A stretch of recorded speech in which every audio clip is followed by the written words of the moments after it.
রাজশাহীতে আছেন সহকর্মী সাইফুর রহমান রকি, তার সঙ্গে আলোচনার জন্য যুক্ত হচ্ছেন অর্থনীতিবিদ অধ্যাপক ফরিদ উদ্দিন খান। আমরা সরাসরি চলে যাচ্ছি সেখানে।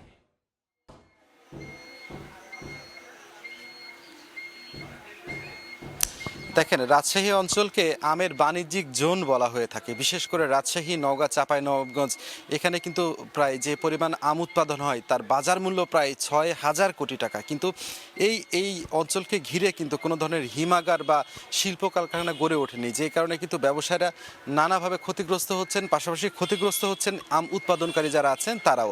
আমরা এই বিষয়টি নিয়ে কথা বলবো এখানে অর্থনীতিবিদ ফরিদ উদ্দিন খানের সাথে। আমরা তার কাছ থেকে জানতে চাইবো যে আসলে স্যার, আপনার আসলে কি মনে হয় যে এই অঞ্চলকে ঘিরে এতদিনে আসলে হিমাগার বা এখানে শিল্প কলকারখানা গড়ে ওঠা উচিত ছিল কিনা?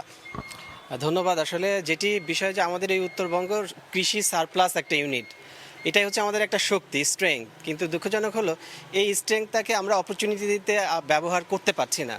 কারণ দেখুন যে আজকে এই যে রাজশাহী, নওগাঁ, চাঁপাইনবাবগঞ্জ ঘিরে এক ধরনের নীরব কিন্তু বিপ্লব ঘটে গেছে আম উৎপাদনের ক্ষেত্রে, আম চাষের ক্ষেত্রে। এবং সেখানে কৃষকরা স্বপ্রণোদিত হিউজ পরিমাণ কিন্তু তারা এখানে আম চাষ করছে। কিন্তু সমস্যা হলো যে এইটাকে যে আমরা শিল্প পর্যায়ে নিয়ে যাব, বড় অভাব আছে। মানে আমরা ইন্দোনেশিয়ার কথা চিন্তা করি, মেক্সিকো, এই দেশগুলো তারা কিন্তু এই আম শিল্প কাজে লাগিয়ে প্রচুর বিনিয়োগ কিন্তু তারা করছে এবং প্রচুর বিদেশি অর্থ উপার্জন এবং কর্মসংস্থান এবং দারিদ্র্য বিমোচনে একটা গুরুত্বপূর্ণ ভূমিকা রাখছে। কিন্তু আমাদের এখানে এই এখানে একটা সংকট। আমরা ইমিডিয়েটলি যেটা লক্ষ্য করি, কৃষকরা সাফার, যথেষ্ট স্টোরেজ ব্যবস্থাটি নেই, সংরক্ষণ। অনেক সময় অনেক আম কিন্তু আমরা দেখি যে প্রতি বছর প্রায় 15 থেকে 20% আম এখানে নষ্ট হয়ে যাচ্ছে, যার বাজার মূল্য প্রায় 250 কোটি টাকা। তো এই যে এই টাকাটা কিন্তু কৃষক বা যারা আম উৎপাদনকারী, লিচু উৎপাদনকারী তাদের পকেটেই থাকতো যদি এগুলো থাকতো, তাই তো? না, নিঃসন্দেহে এটাই একটা মানে আমাদের ম্যানেজমেন্টের একটা দুর্বলতা আছে, আমাদের ভ্যালু চেইনটা, এটা এখানে একটা দুর্বলতা আছে। এটাকে যদি আমরা স্ট্রং করতে পারতাম, তাহলে এই যে স্টোরেজ ব্যবস্থা, ক্যাপাসিটি যদি ডেভেলপ করতে পারতাম, আমরা হিউজ পরিমাণ একটা অপচয় কিন্তু এখানে রোধ করা সম্ভব হতো এবং প্রচুর বৈদেশিক মুদ্রা অর্জন করা সম্ভব হতো।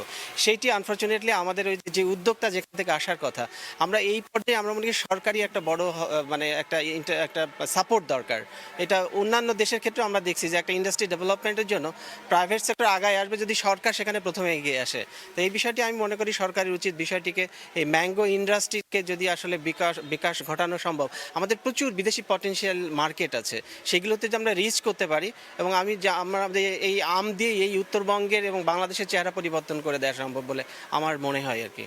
আচ্ছা, এই ক্ষেত্রে আমার মনে হয়েছে যে আমাদের এখানে তো ব্যবসায়ী নেতারা আছে চেম্বার অফ কমার্সের। সেক্ষেত্রে এই চেম্বার অফ কমার্সের ব্যবসায়ী নেতাদেরকে আমরা বিভিন্ন কর্মসূচি পালন করতে দেখি, বিভিন্ন প্রোগ্রাম করতে দেখি।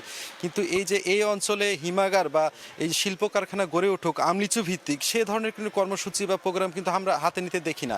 পাশাপাশি এখানে যারা কৃষি কর্মকর্তারা রয়েছেন এবং ফল গবেষণাগার রয়েছেন, তাদের কি আসলে কোনো এখানে উদ্যোগের অভাব দেখছেন আপনি এই জিনিসগুলো এতদিন ধরে গড়ে ওঠার পেছনে? না, নিঃসন্দেহে উদ্যোগের অভাব আছে বলে তো আজকে এই একটা সম্ভাবনা থাকা সত্ত্বেও সেটাকে আমরা ব্যবহার করতে পারছি না। এখানে সমস্যা হলো যে ব্যবসায়ীরা তো সেখানে ইনভেস্ট করবে যেখান থেকে তারা মানে প্রফিট আর্ন করতে পারবে। তো এখানে শুরুতে যখন একটা ইন্ডাস্ট্রি ডেভেলপ করে সেক্ষেত্রে অনেক ধরনের ইনভেস্টমেন্ট প্রয়োজন হয় এবং বিভিন্ন এখানে স্টেক হোল্ডার আছে, তাদের মধ্যে একটা কোঅর্ডিনেশনের প্রয়োজন হয়। সেই কাজটি আসলে জন্য আমরা এটা একটা ডেভেলপমেন্ট প্ল্যান দরকার হয় এবং সেটা সরকার ইনিশিয়েট করবে এবং লোকাল স্টেক হোল্ডারকে নিয়ে সেটি যদি করে তাহলে ব্যবসায়ীদের মধ্যে ওই আস্থাটা ডেভেলপ করবে যে তারা এই ইন্ডাস্ট্রিতে যদি এই বিনিয়োগ করে তাহলে এখান থেকে তারা একটা লাভজনক একটা অবস্থায় যেতে পারবে। এই জন্য আমি মনে করি হ্যাঁ, ব্যবসায়ীর এখানে এই পার্টিকুলারলি এই অঞ্চলে যারা ব্যবসায়ী তাদের অন্টারপ্রিনিয়রশিপের একটা ঘাটতি আছে। আমরা জানি যে দেশের অন্যান্য অঞ্চলে যে ব্যবসায়ীদের মধ্যে যে ধরনের একটা অন্টারপ্রিনিয়রশিপ যে ক্যাপাসিটি বা আমাদের এখনও স্টিল এই উত্তরবঙ্গ ইন্ডাস্ট্রিতে পিছিয়ে আছে। এই কারণে আমাদের কিন্তু দারিদ্র্যের হারও এখানে বেশি এবং আয় বৈষম্য বেশি, ফলে এখানে পুঁজিরও একটা ঘাটতি আছে, এটা বাস্তব সত্য আর কি।